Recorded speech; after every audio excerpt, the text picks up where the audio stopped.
우리 교회 아이들 제가 만날 때마다 이제 자주 물어보는 질문이 있습니다. 뭐 이런 건데요. 너는 꿈이 뭐냐? 뭐 이렇게 꼭 제가 물어보는데요. 이제 이렇게 물어보면 쭈뼛거리면서 뭐 대답을 잘 안 하지만 저는 이제 대충 압니다. 뭐 여러 자료들에 따르면 시대에 따라서 아이들의 꿈, 장래 희망이 변하잖아요. 요즘에 애들 꿈이 뭘까 물어보면 둘 중에 하나는 유튜버 아니면 아이돌입니다. 다 그거 한다고 그럽니다. 좀 철 있는 친구들은 좀 전문직을 얘기하는데 의사, 변호사, 과학자 뭐 이런 거 얘기합니다. 그런데 의외로 이런 꿈에 대해서 생각을 하고 물어보기 시작하면은 이것 자체를 되게 힘들어하는 아이들이 있어요. 왜냐하면 꿈이 명확하지 않은 친구들이 우리 애들 중에 되게 많기 때문인데요. 진짜 그럴까? 이를 알 수 있는 자료가 있습니다. 2022년에 12월 7일 월드비전에서요. 국회 박물관에서 이제 주최를 한 가지 했는데 포럼이었는데요. 한국 미래 세대 꿈 실태 조사 정책 포럼 뭐 이런 거였습니다. 여기서 자료를 하나 발표했는데 전국에 있는 11세에서 12세 아동, 청소년, 청년 2,000명을 대상으로 거의 10년간 추적을 했어요. 사람들, 이 아이들의 학생들의 꿈이 어떻게 변해 왔을까? 그런데 그 결과는 다음과 같았습니다. 저기 보시는 것처럼 주황색 보이시죠? 이 주황색 저 포인트가 애들이 이제 꿈이 있다고 이야기한 것입니다. 그런데 반면에 저 회색빛 나는 저쪽은 꿈이 명확하지 않거나 없다고 얘기한 친구들입니다. 그래서 전체적으로 살펴보면은 꿈이 없는 친구가 거의 한 절반 이상이라고 볼 수가 있겠습니다. 그리고 이러한 이 추세는 옆에 보는 저 그래프에서 더 확실하게 보이는데요. 이 장래 희망에 대해서 교육부에서 이 작년에 조사를 한 건데 재작년에 여기에서 희망이 없다고 말한 친구들이 보시다시피 20%에서 40%까지에 달합니다. 눈여겨볼 것은 이 두 그래프가 되게 중요한데 가난할수록 빈곤한 아이일수록 꿈이 없는 경우가 더 많고요. 그리고 나이가 아이들이 많아져서 예를 들어서 초등학교, 뭐 중학교, 고등학교 올라가면 올라갈수록 점점 꿈이 사라지는 뭐 이런 모습을 보게 됩니다. 코로나 이후에 이 연도별로 따져보면 점점 꿈이 사라지는 추세가 더 늘고 있고 가속화되고 있다고 하는데요. 그런데 문제는요. 이렇게 꿈, 장래 희망의 유무에 따라서 아이들의 인격의 발달과 직접적으로 연관이 있다는 겁니다. 여기에 대해서 이제 조사를 했는데요. 보시다시피 보이시죠? 꿈의 유무에 따라서 아이들의 인격 형성이 좀 되게 많이 차이가 나요. 보시다시피 구체적이고 분명한 꿈이 있는 경우에는 행복 지수가 높고요. 회복 탄력성, 그러니까 막 어려움이 오면 그걸 극복해내는 그 탄력성도 높고요. 그리고 자존감도 높고요. 대인 관리 능력도 높아지고요. 그리고 건강까지 심지어 이게 관계가 된다고 합니다. 그러니까 한마디로 이 아이들이 어떤 꿈을 가지고 있느냐에 따라서 그 꿈이 얼마나 명확하게 따라서 삶의 질이 달라진다는 건데요. 우리는 지금 어떤 시대를 살고 있느냐? 점점 꿈이 사라지고 있는 세상을 살고 있다. 비약일지 모르겠지만 이렇게 계속하면 꿈이 점점 사라지는 세상은 결국 우리 다음 세대의 미래가 결코 밝지는 않을 거라는 예상을 하게 된다는 것입니다. 아이들이 이렇다면 우리 어른들은 어떨까? 이를 간접적으로 살필 수 있는 사건이 얼마 전에 있었습니다. 바로 이건데요. 지난 2월에 네덜란드 총리 판 아흐트 이분이요. 사망 기사가 떴습니다. 그런데 아내 외지니 씨라는 이 부인과 함께 93세로 별세를 했습니다. 근데 그 사인이 굉장히 놀라웠는데 어떻게 돌아가셨냐면 안락사였습니다. 안락사가 요즘 말로는 조력 자살이라고 하더라고요. 그러니까 자살하는 거 도와주는 거죠. 그래서 왜 이런 선택을 했는가? 이 부부가 매우 아팠지만 서로 없이는 살 수가 없어서 같이 한날에 죽고 싶어서 그랬다고 하는 거고요. 이 뒤에 이야기를 봤더니 모두 건강에 문제가 있었던 것으로 보인다고 합니다. 이 네덜란드의 경우는 세계 최초로 이 안락사를 허용한 나라입니다. 환자가 자발적으로 요청을 하거나 아니면 환자의 고통이 굉장히 절망적일 경우에는 합리적 해결책을 보는 6가지 조항을 들어서 이 안락사를 허락해주고 있는 것인데요. 놀라운 것은 이러한 네덜란드 총리의 기사에 대한 사람들의 반응이었습니다. 우려와 염려보다는 공감과 호응이 훨씬 더 많았다는 것입니다. 우리나라 역시 마찬가지인데 이 다음 자료에 따르면 실제로 조력 자살, 이 안락사를 계획하고 준비하는 분들이 의외로 늘고 있다는 건데요. 보여주시면 우리나라에서는 안락사가 불법입니다. 보통의 경우는 그래서 이게 허용되는 스위스로 가는데 스위스에 가면은 이거를 도와주는 단체들이 있습니다. 뭐 네 단체가 있는데 디그니타스, 라이프 서클, 엑시트, 인터널, 페가소스 이런 데가 있는데요. 조력 사망을 돕는 단체들. 그런데 작년에 놀라운 것은 여기에서 도움을 받아서 스스로 목숨을 끊으신 분이 한국 분들이 10명이나 됩니다. 비행기 타고 가서 돈이 2천만 원 넘게 드는데 그것을 하신 거예요. 그리고 이 단체들에 지금 가입해서 스스로 목숨을 끊으려고 준비하고 있는 한국인이 300여 명이 넘었습니다. 이게 한 2, 3년 사이에 거의 배로 늘었다고 하고요. 아시아 국가 중에 유독 한국만 가입자 수가 점점 많아지고 있다라고 합니다. 그렇다면은 이러한 모든 상황을 생각해 보면 우리나라의 실태를 반영하고 있는 추세죠. 여러분, 생명은 하나님이 주신 거잖아요. 하나님 주신 선물을 내 마음대로 할 수는 없어요. 예수 믿는 사람이. 그리고 남겨두시는 것은 다 이유가 있습니다. 그죠? 그런데 지금 실제로 우리나라는 어떻습니까? 노인들의 우울증, 그리고 뭐 고독사, 고독 자살 이런 것들 계속되고 대두되고 있고요. 나이가 드는 것이 꼭 행복한 것은 아니지만 그래도 뭔가 의미를 찾을 게 분명히 있을 것이고 꿈꿀 수 있는 게 있을 텐데요. 스스로 목숨을 끊을 만큼 고통스럽다? 이게 우리나라를 지금 나타내는 심각한 문제라고 저는 생각을 합니다. 확실한 것은 우리나라는 어떤 사회냐? 나이 들면 꿈도 같이 사라지는 세상이다. 이렇게 보게 되고요. 이런 세상을 바라봤을 때 헬렌 켈러가 그런 얘기를 했어요. 세상에서 제일 불행한 사람은 꿈이 없는 사람이다. 앞을 못 보는 사람이 불쌍해 보이지만 인생에 꿈과 비전이 없는 사람은 더 불쌍하고 불행한 사람들이다. 이 사람은 몸이 정말 사지가 다 아픈 사람인데도 견뎌냈거든요. 근데 이 사람이 생각할 땐 못 보고 못 듣고 몸이 뒤틀리는 게 문제가 아니라 꿈과 비전이 없는 사람, 불쌍하고 불행한 사람이라고 얘기했는데 이분의 말에 따르면 지금 꿈을 잃어버린 세상, 불쌍하고 불행한 사람들, 이게 우리나라의 현주소다. 저는 이렇게 이야기하고 싶습니다. 그렇다면 제가 질문해 보겠습니다. 언제부터 이랬을까요? 우리 사회는 원래 꿈과 거리가 멀었던 사회일까? 이 그림을 보시면 좀 생각이 달라지실 겁니다. 2022년 기억하시죠? 이때 기억이 아직도 전 지워지지 않았습니다. 16강전이었습니다. 한일 월드컵. 우리나라는 공 하나로 전 국민이 꿈을 얘기하던 나라였습니다. 그렇죠? 저도 기억나는 게 막 소리치고 전 축구를 그 전에 좋아하지도 않았어요. 심지어 막 그걸 보고 막 난리고 꿈은 이루어진다. 여러분 기억하시죠? 근데 심지어 이때가 어떤 때였냐면요. IMF의 위기를 아직도 탈출하지 못하고 있었던 시기였습니다. 되게 고통스러운 시기였어요.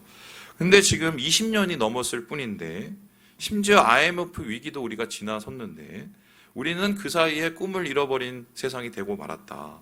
그래서 지금의 우리 작금의 상황을 말씀에 비추어 본다면 이 말씀이 생각이 나더라고요. 우리 같이 한번 잠언 말씀 읽어보겠습니다. 시작. 묵시가 없으면 백성이 방자히 행하거니와 율법을 지키는 자는 복이 있느니라. 여기서 묵시라는 것은 히브리어로 하존인데요. 이상, 꿈. 그래서 영어로 번역하면은 이게 비전을 뜻하고요. 그리고 방자히라는 말은 이게 뭐냐면 풀어놓다, 내버려두다, 망하다라는 동사입니다. 그럼 사람이 꿈이 없어지고 세상에 꿈이 없어지면 어떻게 되느냐? 삶이 방치가 되고요. 그리고 망가지고요. 우리의 삶과 세상이 망할 수밖에 없다. 성경은 특별히 잠언 기자는 우리에게 그렇게 얘기하고 있는데요. 이것은 교회 역시 마찬가지라고 생각합니다. 여러분, 꿈이 없는 교회는 어떻게 될까요? 미래가 없습니다. 교회에 활기가 없고 생기가 없습니다. 잘못된 꿈은 잘못된 인생을 만들지만 꿈이 없으면 아예 그 인생조차 사라질 수 있는 게 바로 성경이 말하고 있는 꿈에 대한 이야기이죠.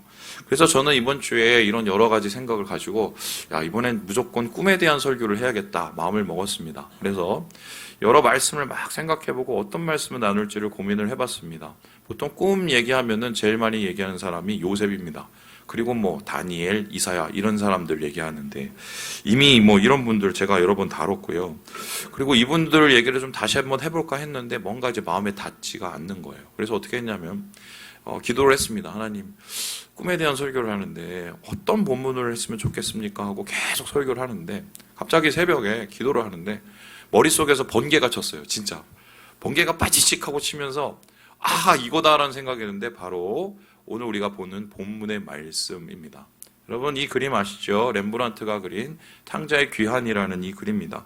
누가복음 15장 탕자의 비유에 대해서 이 그림으로 표현한 이 그림 되게 명화하지요. 여기서 보면은 여러 사람들이 등장하지만 6사람 중에 유독 얼굴이 빛나는 3사람이 있습니다. 이 첫 번째는 지금 앞에서 누구를 안고 있는 아버지입니다. 그죠? 그리고 그 밑에 맨발로 무릎 꿇고 있는 마치 용서를 구하는 듯한 둘째 아들입니다. 그리고 저기 옆에서 빨간 옷 입고 이것을 못마땅하게 쳐다보는 누구죠? 첫째 아들이 있는 것입니다. 그래서 이 성경에 오늘 본문에는 3사람의 이야기가 나오는데요.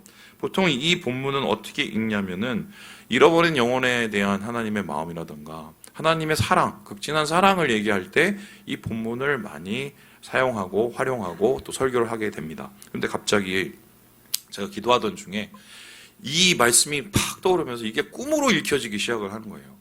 흥미로운 거는 이 탕자의 비유를 꿈으로 읽기 시작을 했더니 재밌는 결과가 나왔습니다. 어떤 결과냐? 그래서 저는 오늘 그거 제목을 어떻게 잡았냐면 아버지의 꿈 이렇게 잡는데 이 비유를 살펴보면 3사람의 각기 다른 3가지 꿈이 나타나요. 그런데 이 3사람의 각기 다른 3가지 꿈은 우리의 세상과 연결해서 보라보면 우리가 꾸는 이 세상에서 꾸는 모든 꿈을 이렇게 다 담고 있는 뭐 이런 모습이더라고요. 그래서 오늘 여러분과 함께 이 탕자의 비유에 나와 있는 이 3사람 그리고 이들이 꾸었던 꿈 도대체 어떤 꿈인가? 그 꿈을 우리는 어떻게 생각을 해야 되느냐? 그리고 우리가 진짜 꿔야 될 진짜 꿈은 도대체 뭘까? 요 얘기를 나누려고 하는데요. 첫 번째, 이 3사람의 3가지 꿈 중에 이 꿈은 바로 이 꿈입니다. 우리 같이 한번 읽어보도록 하겠습니다. 시작! 둘째 아들의 헛된 꿈. 둘째 아들이 꾸었던 꿈은 어떤 꿈이라고요? 헛된 꿈을 꾸고 있다고 이야기를 하고 있습니다. 이 아들의 꿈을 한마디로 표현한다면 더 멀리, 더 높이, 더 많이라고 할 수 있는데 그의 욕망을 자극하는 모든 사람의 욕망을 자극하는 꿈이라고 할 수 있겠습니다. 우리 함께 13절의 말씀을 같이 한번 읽어보겠습니다. 시작!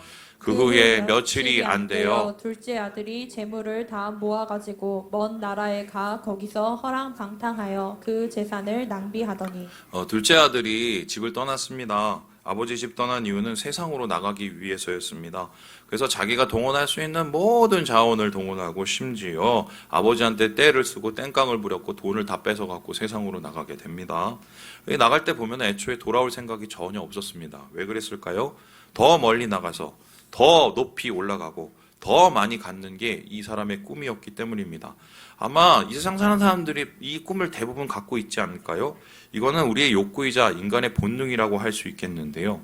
하지만 이 꿈을 이 성경은 어떻게 결론 내리고 있느냐? 허랑방탕하게 끝났다고 얘기를 하고 있습니다. 여기서 말하는 허랑방탕은 다음과 같이 아소토스라는 단어인데요. 이 단어를 그냥 표현하면 낭비적으로, 무절제하게, 방탕하게라는 말이 됩니다. 그런데 이 단어를 이제 분석을 해보면 좀 다른 의미가 되는데요. 아라는 거는 이제 부정 접시자, 아니, 혹은 not 이런 것을 뜻하고, 그리고 이 뒤에 나타나는 소토스의 이 원형은 소조인데요. 이건 구원하다에서 유래됐습니다. 그래서 이걸 직역하면 어떠면 구원할 수 없는, 구원이 불가능한 그런 단어가 됩니다. 그러면 둘째 아들의 꿈은 꿈이라기보단 욕망이거든요.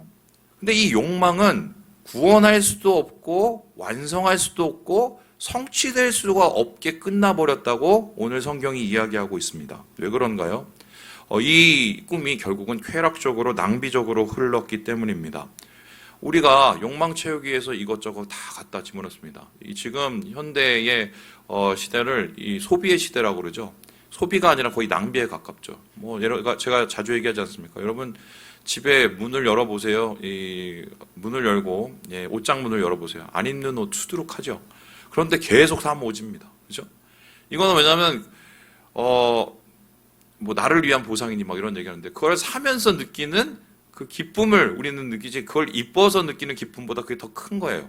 소비적인 사회, 우리가 자본주의 사회를 살고 있기 때문인데 이 둘째 아들 역시 아마 이런 꿈에 단련이 되어서 무절제하고 무질서한 삶을 살게 됩니다. 결국 내려앉고요. 이러한 소위 말해서 헛된 꿈은 나중에는 돼지치는 자, 요즘식으로 표현하자면은 폭망을 합니다. 폭망을. 더 많이 가지고 더 높이 올라가고 더 멀리 나가려는 욕망이 이렇게 헛되게 끝나버린 것입니다.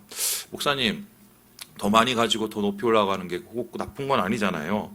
그리고 이 친구는 뭔가 절제를 못해서 그렇지 이거를 절제를 잘하고 컨트롤을 잘하면은 잘 되지 않을까요? 이렇게 묻고 싶으신 분들이 있겠습니다. 좋습니다. 그렇다면은 이 둘째 아들이 가서 막 너무 허랑방탕하게 안 살고 어느 정도 계획과 컨트롤을 하면서 살아서 성공을 했다면 어떻게 됐을까요? 어떻게 됐을까요? 그 끝은, 그 헛된 꿈의 끝은 어떻게 되었을까?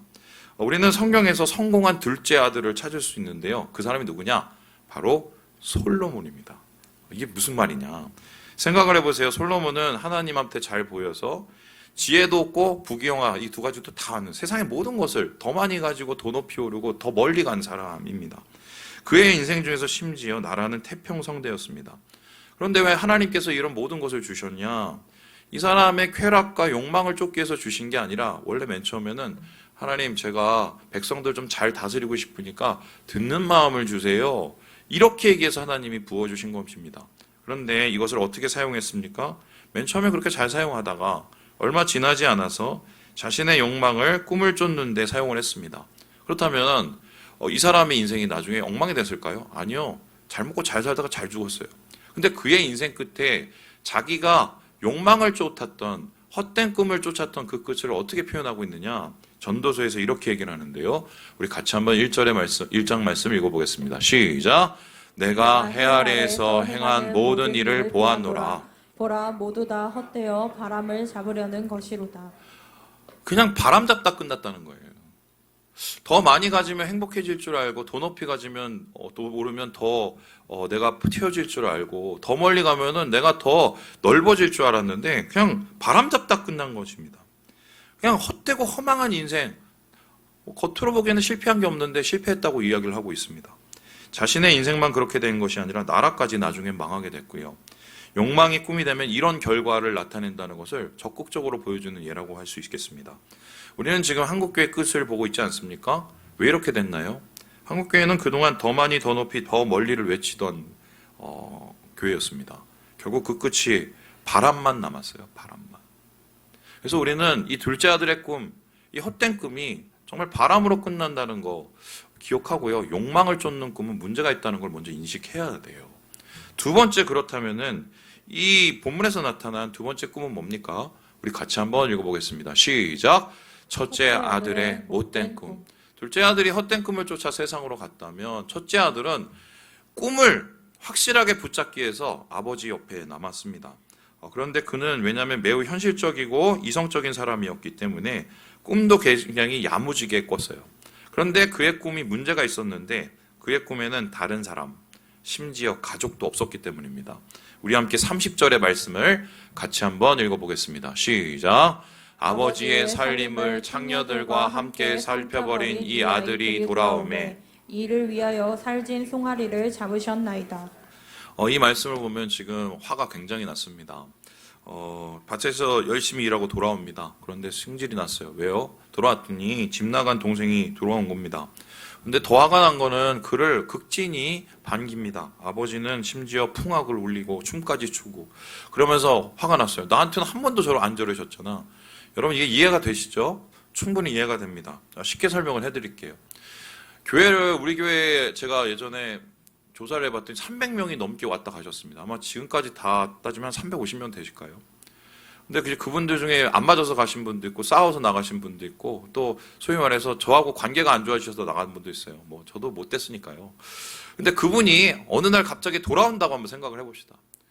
주일날 딱 문을 열고 탁 돌아오는 거예요. 그랬더니 박성민 목사가 갑자기 맨발로 뛰어가서 막 껴안으면서 막 잘 오셨다고 잘 오셨다고 제가 얼마나 기다렸는지 모르겠다고 권사님들 저희 가서 좀 좋은 거 좀 가지고 오라고 막 그랬다고 한번 쳐보세요. 물론 같이 기뻐하시는 분들도 있겠죠. 그런데 그 중에는 우리 성도님들 중에는 뭐야 이런 생각을 가시는 분도 분명히 있을 거예요. 아니 나는 여기서 버티고 지금 이렇게 버티고 있는데 목사님 너무 이제 오버하는 거 아니냐? 오버질하는 거 이렇게 생각하는 분이 있어요. 충분히 박탈감 느낄 수 있는 상황이죠. 이해가 갑니다. 그런데 이 말씀에는 좀 되게 놓치는 부분이 하나가 있어요. 큰아들이 자기가 받을 재산이 사라졌습니까? 예? 안 사라졌어요. 자기가 받을 권리가 사라졌습니까? 안 사라졌어요. 그런데 사라진 게 하나가 있습니다. 동생이 사라졌습니다. 여기에서 이 아들이라고 얘기했을 때 이 아들은 누굽니까? 자기 동생이에요. 동생이라고 얘기 안 하고 뭐라고 그래요? 이 아들놈의 자식. 이 자식이라고 얘기합니다. 이 자식. 그러니까 그는 사실은 재산이 사라진 것 때문에 화난 게 아니에요. 그가 놓쳐버린 게 뭐냐? 사랑이 없습니다. 동정심도 없습니다. 자비도 없습니다. 감사도 없습니다. 그냥 분노와 이기심만 있습니다. 왜냐하면 자기가 받을 것, 권리와 보상에만 관심이 있기 때문입니다. 그의 꿈은 한마디로 아버지의 재산. 아버지 옆에 붙어 있었던 이유는 아버지를 아껴서라기보다는 그것을 받고 싶은 꿈, 매우 현실적인 계산적인 꿈 때문이었던 것입니다. 그의 꿈은 매우 현실적이었지만 아이러니하게 이 첫째 아들의 꿈이 이루어지기 위해서는 어떻게 해야 되느냐? 동생이 사라져야 됩니다. 왜 이 첫째 아들의 꿈이 못된 꿈이냐? 남이 사라져야 행복해지는 꿈이기 때문이에요. 여러분 세상 속에서 이런 꿈 꾸시는 분들 되게 많습니다. 이기적이고 자기중심적이고 자기가 뭘 하기 위해서 목표를 이루기 위해서 주변에 있는 다른 것들 보지 않습니다. 그리고 성취지향적, 목표지향적으로 살아갑니다. 나중엔 사람도 없고 사랑도 없습니다. 하나님이 원하시는 건 제사가 아니라 인애고 자비라고 얘기하셨는데 그런 거에 관심이 없어요. 예수 믿는 사람, 심지어 목사님들도 그런 분 되게 많습니다. 그런데 여기에 대해서 이 찰스 스윈돌 목사님은 뭐라고 얘기하면 이렇게 얘기를 하고 있습니다. 우리 같이 한번 읽어보도록 하겠습니다. 시작. 그나들의 항변에는 타당한 면이 있다. 그는 가족의 필요를 돌보고 효자로서 순종하는 삶을 살면서 아버지 곁에 남아 있었다. 방탕한 동생에 비하면 그는 성자처럼 보였다. 하지만 큰 아들에게는 큰 문제가 있었다. 그와 아버지와의 소원한 관계가 그것이다. 그가 아버지를 섬기고 순종한 동기는 아버지를 사랑해서가 아니라 얻을 이익을 위해서였다. 여러분 살아보시면 알겠지만 돈보다도 좋은 게 많아요. 우린 돈밖에 안 보이잖아요. 저는 돈보다도 더 좋은 건 사랑이라고 생각합니다. 이런 없어요. 이 끝이 없어요. 여러분 아시죠? 어렸을 때 그 거인 얘기 아시잖아요. 애들하고 문 닫아놓고 담 싸고 완전히 겨울 되고 밖에는 봄이고 나중에 그 문을 열으니까 어떻게 해요? 아이들이 들어오면서 봄이 들어오죠. 사랑이죠. 이런 삶 산 거예요. 이런 삶. 그래서 이렇게 못된 꿈 꾸면 그 끝이 어떻게 되느냐? 못되게 끝납니다. 성경에 이런 예가 있느냐? 예. 성경에 나타난 아주 적극적인 둘째 아들인데 첫째 아들처럼 산 사람이 있습니다. 누구냐? 야곱이라는 사람이에요. 야곱 어떻게 살았습니까? 형이 없어야 자기가 행복해져요. 어떻게든 아버지 거를 받아내서 굉장히 계산으로 따집니다. 그리고 어떻게 해요? 그거 받아내려고 속입니다. 엄마하고 협잡을 하죠. 그런데 나중에 어떻게 됩니까? 쫓겨나죠. 도망가죠. 그리고 심지어는 삼촌 집에 가서도 계속 머리를 굴립니다. 현실적으로 받아내려고, 그걸 얻어내려고. 삼촌이 없어지면 행복한 거거든요. 근데 그 끝에 야곱이 자신의 인생을 돌아보면서 이렇게 고백을 하는데요. 우리 함께 47장 창세기 말씀을 같이 한번 읽어보겠습니다. 시작. 야곱이 바로에게 아뢰되 내 나그네 길의 세월은 130년이니이다. 내 나이가 얼마 못되니 우리 조상의 나그네 길의 연조에 미치지 못하나 험악한 세월을 보냈나이다 하고 자기의 그런 꿈을 쫓아서 살았던 인생을 어떤 세월이라고 얘기합니까? 험악한. 여기서 험악하다는 단어가 뭐냐면요. 나쁜, 해로운, 못된이라는 것입니다. 못된 꿈을 꾸면 험악하게 못되게 끝나요. 저 이런 분들 진짜 많이 봤거든요. 예. 강남에 많아요. 강남에. 근데 요즘 의정부도 점점 강남 같아서 제가 좀 걱정인데 이런 꿈의 끝은 험악하게 끝나요. 결국 야곱의 인생은 어떻게 끝나요? 자식들이 계속 싸웁니다. 계속 싸워요. 심지어 동생을 죽이고 팔아먹는 이게 야곱 인생의 험악한 인생, 못된 꿈의 끝이었어요. 이런 꿈은 우리가 꾸기에는 분명히 한계가 있다는 걸 분명히 직시를 해야 돼요. 자, 그렇다면 오늘 말씀에 나오는 마지막 꿈, 우리가 꿔야 될 꿈은 뭔가? 우리 같이 한번 읽어보도록 하겠습니다. 시작! 아버지의 참된 꿈. 헛된 꿈도 아니고 못된 꿈도 아니고 오늘 성경에서 이 본문에서 말하는 우리가 품어야 될 꿈은 아버지의 어떤 꿈이라고요? 참된 꿈이라고 이야기를 합니다. 이게 도대체 무슨 말일까? 그렇다면 한번 질문해 보겠습니다. 아버지는 그럼 어떤 꿈을 꿨을까요? 오늘 본문을 보면 이 아버지가 꾸었던 꿈은 두 가지로 나타나는데요. 그 첫 번째 말씀, 우리 32절의 말씀을 같이 한번 읽어보겠습니다. 시작! 이 내 동생은 죽었다가 살아났으며 내가 잃었다가 얻었기로 우리가 즐거워하고 기뻐하는 것이 마땅하다 하니라. 첫 번째로 아버지가 기뻐하고 바라고 꿈에서도 그리던 거는 뭐냐면 둘째 아들이 돌아오는 거였습니다. 그래서 아버지의 꿈은 어떤 꿈이었냐? 살리는 꿈이었어요. 이것은 바로 하나님과 예수 그리스도의 마음을 뜻한다면 예수님이 이 세상에서 가장 기뻐하는 꿈, 가장 큰 기쁨은 언제냐? 영원히 살아서 돌아오는 것입니다. 이 영원히 살아서 돌아오는 것을 위해서 하나님은 모든 시간과 모든 열정을 투자하시고 심지어 예수님은 자기가 할 수 있는 모든 것을 다 쏟아내 놓으셨습니다. 왜냐하면 영혼의 가치는 세상 모든 것의 가치와 맞먹기 때문입니다. 여러분 이 말씀 전에 어떤 말씀인지 아시죠? 잃어버린 한 마리 양, 100마리 양 중에 한 마리 양, 잃어버린 양 그 얘기 나옵니다. 기억하시죠? 100마리 양이 있었어요. 한 마리가 아구가 빠졌습니다. 그랬더니 몇 마리가 됐습니까? 99마리, 99마리가 됐습니다. 그런데 한 마리가 계속 몸에 걸린 거예요. 그런데 목자가 어떻게 했습니까? 나중에 한 마리를 찾으려고 99마리를 제쳐놓고 막 뛰어갑니다. 그러니까 이 소리는 뭐냐면 한 마리의 가치가 99마리의 가치하고 똑같은 거예요. 그죠? 그렇다면 하나님께서 한 영혼의 가치를 어떻게 생각하시냐? 세상이에요, 세상. 우리 한 사람 한 사람을 하나님께서 그렇게 세상처럼 귀히 여겨주셔서 오늘 이곳에 불러주신 건데 아버지는 동생 살리고 세상 살리고 그리고 영혼을 살리는 것에 큰 관심과 큰 꿈을 가지고 있었다.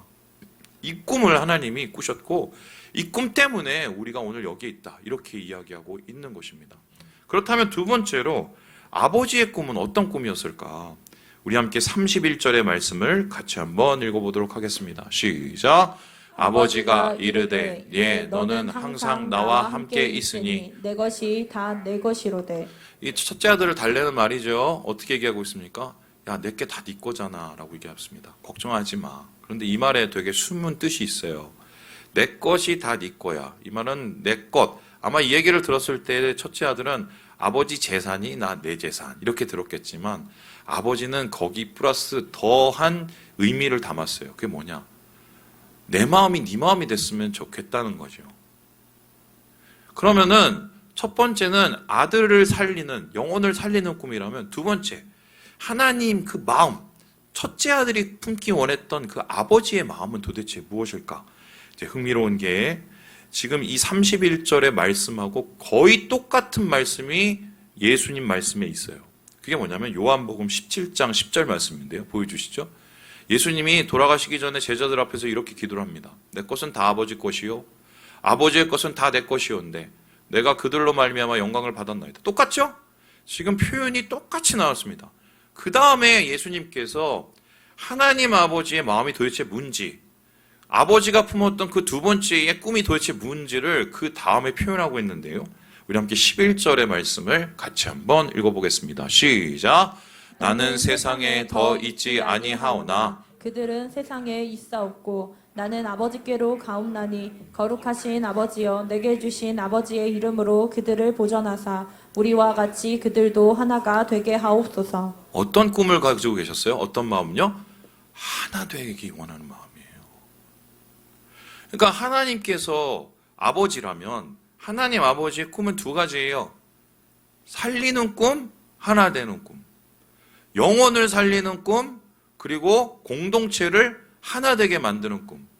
여기서 공동체라는 것은 가족이죠. 여기서 공동체라는 것은 교회죠. 또 여기서 공동체라는 것은 우리가 사는 세상입니다. 그것 속에서 하나님께서는 어떻게 해서든 하나가 되기 원하시는 마음을 품고 계셨다. 왜 그렇습니까? 교회의 가치가 그만큼 크기 때문입니다. 영혼의 가치가 세상이라면 교회의 가치는 뭘까요? 교회 같은 가정의 가치는 뭘까요? 천국이에요. 교회, 공동체는 바로 천국의 현실판이기 때문이에요. 모델하우스예요, 모델하우스. 그래서 하나님께서 이 교회에 각별히 관심을 가지고 예수님께서 돌아가시기 전까지 이 교회를 세우는데 각별히 노력을 다하셨던 이유가 바로 그건데 교회가 하나 되고 그리고 우리 가정이 하나 되는 그것을 위해서 그것을 이루었을 때 바로 천국이 이곳에 임한다고 믿으셨기 때문이에요. 말씀을 마치려고 합니다. 자, 첫 번째 꿈을 성공한 솔로몬 헛되게 끝났죠. 두 번째 꿈을 성공한 야곱 엉망진창으로 끝났죠. 그러면 마지막 이 아버지의 꿈을 실현하신 분은 누구였을까요? 여러분 아시는 것처럼 예수님이었습니다. 그럼 예수님은 이 아버지의 마음 이루시기 위해서 이 꿈을 이루기 위해서 어떻게 했나요? 그림 보여주시죠. 저렇게 하셨습니다. 제가 제목을 일부러 감췄는데요. 저기 맨 밑에 보면 잘 안 보이실 건데 보이는 게 있습니다. 이렇게 있는데 발이에요. 발. 잘 안 보이시죠? 중앙에 맨 밑에. 근데 그 발이 어떤 발이냐면 예수님 못 박힌 발입니다. 이 그림은 예수님이 못 박힌 십자가에서 내려다보는 그 장면을 제임스 티소라는 작가가 다시 재현한 그림이에요. 여러분 가상칠언이라고 아시죠? 예수님께서 십자가에서 저 사람들 쳐다보면서 하신 말씀입니다. 7말씀을 하셨어요. 근데 예수님이 가장 정신이 또렷했을 때 첫 번째 말씀, 두 번째 말씀이었죠. 그 말씀이 뭔지 아십니까? 제가 읽어드릴게요. 아버지 저들을 사하여 주옵소서. 자기들이 하는 것을 알지 못함이니이다. 이게 첫 번째 말씀이셨어요. 두 번째 말씀은 뭐였냐? 오늘 내가 나와 함께 낙원에 있으리라. 첫 번째 말씀은 공동체에 대한 하나 되기 위한 용서의 말씀이었어요. 두 번째 말씀은 옆에 달린 그 강도를 그 영혼을 구원하기 위한 하나님 아버지의 마음이었어요. 예수님이 이러고 십자가 위에서 죽으셨습니다. 그래서 우리가 여기 있는 거예요.